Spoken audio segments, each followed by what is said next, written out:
Hello दोस्तों, नमस्कार। आरवीपी dairy farm में आपका स्वागत है। दोस्तों, हम इस वीडियो में बात करेंगे, अगर आप भी डेयरी फार्म रखे हो, एक गाय, दो गाय, तीन गाय, कितना भी पशु रखे हो, गाय रखे हो या भैंस रखे हो, तो कुछ दवा आपको रखना अनिवार्य होता है। क्योंकि जब आप गाय पशु रखते हैं तो कुछ दवा आपको कम से कम रखना चाहिए। तो बताते हैं कौन कौन से दवा आपको रखना चाहिए। तो देखिए, सबसे पहले तो आपको ये थर्मामीटर दिख रहा है, ये थर्मामीटर आपको रखना चाहिए। पशु को कब तबीयत बुखार फीवर आ सकता है, इसका कोई गारंटी नहीं है। तो ये थर्मामीटर कम से कम आपको, ये थर्मामीटर है, इसे टेम्परेचर मापा जाता है गायों को या पशु को फीवर वगैरह कितना बुखार है, ये सब मापने के लिए मैंने स्पेशली रखा हुआ है अपने डेयरी फार्म में। अगर आप भी डेयरी फार्म रखते हो तो ये सब मिनिमम कुछ मेडिकल मेरे पास है, ये बताएंगे क्या क्या है और क्या क्या रखना चाहिए। तो सबसे पहले ये आप थर्मामीटर रखना चाहिए। और कुछ कॉटन, ये जो पट्टी आता है, कभी पशु को घाव वगैरह हो जाए तो उसको सफाई के लिए और उस पर पट्टी बांधने के लिए। और कुछ रुई, ये तो आपको कम से कम रखना ही चाहिए। अगर आप एक भी पशु रखे हो या दो पशु रखे हो, कितना भी रखे हो, डज नॉट मैटर, आपको ये सब मिनिमम रखना चाहिए। मैंने स्पेशली रखा हुआ है। थर्मामीटर हो गया। हाँ, ये है डोलो, ये डोलो दवा है, ये भी डोलो है 650, ये भी रखे हैं। यह है कालपोल जो फीवर में, कालपोल टैबलेट, ये फीवर में कभी कभी दे देते हैं गायों को जब फीवर आती है। तो ये सब हमने पत्ता ही रखे हुए हैं। तो ये है कालपोल। इसके बाद पेंटेड टैबलेट। पेंटेड क्या होता है, कभी छोटा सा घाव वगैरह हो, छोटा सा घाव के लिए ये पेंटेड टैबलेट काफ़ी हेल्पफुल होता है। वहाँ पे पीस कर चढ़ा देते हैं, छोटा सा रहता है, छोटे में घाव को ठीक करने में काफ़ी हेल्प मिलता है पेंटेड टैबलेट से। अगर कीड़ा वगैरह लग गया हो, अगर ज़्यादा बड़ा घाव हो गया हो छोटा बच्चे को या गाय को, तो ये स्प्रे है जो कि कीड़े मारने में स्पेशलिस्ट है। ये कीड़ा काफ़ी बेहतर, कितना भी पुराना लगा हो कीड़ा, ये मारने में काफ़ी बेहतर है।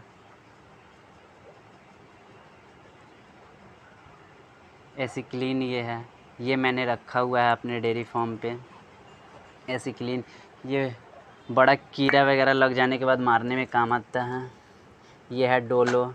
ये सब दवा मैंने कुछ रखा हुआ है। एक इंजेक्शन रखना ज़रूरी है, कभी कुछ देना हो गया, जैसे कि कहीं पे घाव वगैरह हो गया, उसमें कुछ तारपीन का तेल वगैरह देना हो गया, साफ़ करना हो गया। ये तारपीन का तेल अगर कहीं छोटा सा या बड़ा सा घाव हो जाने के बाद ये तारपीन का तेल यूज करके उस जगह को साफ़ किया जाता है। ये तारपीन का तेल मैंने रखा हुआ है।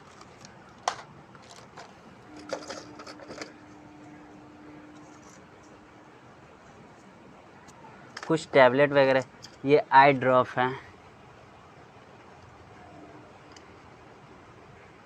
बछिया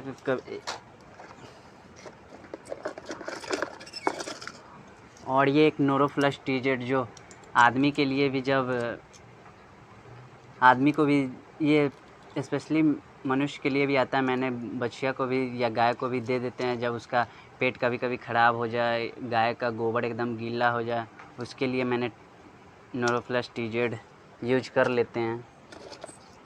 यहाँ भी है नोरोफ्लस टीजेड। ये सब कुछ और सब दवा है मेरे। ये है मलहम, अगर घाव हो गया हो तो उसके लिए ये मलहम का यूज करते हैं। ये सब आप देख ही लिए। कम से कम ये तो आपको रखना ही चाहिए। ये रुई पट्टी, कालपोल वगैरह, ये सब मिनिमम आपको रखना चाहिए अगर आपके पास पशु है तो। और इसमें मैंने कुछ और सा दवा रखा हुआ है, बैरिनिया, फैटोला का। ये सब जब किसी गाय को थनैला, कभी गाय जब बच्चा देती है उसके बाद उसमें थन में थनैला टाइप का हो जाता है, तो ये बैरिनिया, फैटोला का ये सब होम्योपैथिक है, ये सब का यूज कर लेते हैं उसको ठीक करने में। यही सब है, इतना मेडिकल मेरे पास अवेलेबल है। ये एक ही एनर्जी बूस्टर है। कभी कभी कोई गाय को एनर्जी देने की आवश्यकता हो जाती है तो दे देते हैं। अच्छी तरह से यहाँ पे लिखे हुए हैं, अच्छी तरह से ये है एनर्जी बूस्टर।